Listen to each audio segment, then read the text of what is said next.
শৈশবের cartoon, game আর cinema Pokemon মানেই এক প্রজন্মের আবেগ। সে আবেগ এবার বাস্তব ঠিকানা পাচ্ছে জাপানে। টোকিওতে খুলছে বিশ্বের প্রথম স্থায়ী আউটডোর পোকেমন থিম পার্ক, পোকেপার্ক কান্তো। অপেক্ষা আর মাত্র ১ মাস।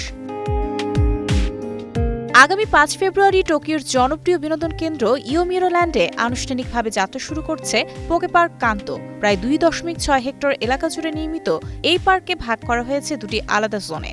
এর একটি পোকেমন ফরেস্ট। প্রাকৃতিক পরিবেশে তৈরি এই ট্রেলে হাঁটতে হাঁটতে দর্শনার্থীরাও আবিষ্কার করবেন পরিচিত পোকেমন চরিত্রদের।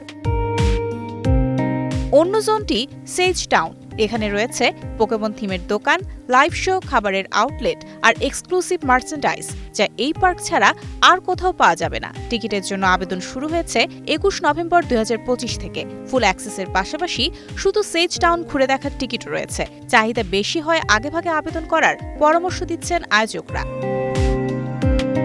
কিন্তু পোকেমন আসলে কি? পোকেমন শব্দটির পূর্ণরূপ পকেট মনস্টার্স। ১৯৯৬ সালে জাপানে ভিডিও গেম হিসেবে শুরু হলেও খুব দ্রুতই এটি ছড়িয়ে পড়ে অ্যানিমে, সিনেমা আর খেলনার জগতে। পিকাচু, চ্যারিজার্ড কিংবা অ্যাশকেচাম এই চরিত্রগুলো আজ বৈশ্বিক সংস্কৃতির অংশ। বন্ধুত্ব, চেষ্টা আর নিজের সীমা ছাড়িয়ে যাওয়ার গল্পই পোকেমনকে প্রজন্মের পর প্রজন্মের কাছে জনপ্রিয় করে রেখেছে। এই জনপ্রিয়তারই বাস্তব রূপ পোকেপার্ক কান্তো। কার্টুনের পর্দা পেরিয়ে পোকেমন এবার বাস্তবের দুনিয়ায়। শৈশবের কল্পনার সঙ্গে বাস্তবতার এই মিলন পোকেমন ভক্তদের জন্য নিঃসন্দেহে এক বিশেষ অভিজ্ঞতা। Mario Sen, star news.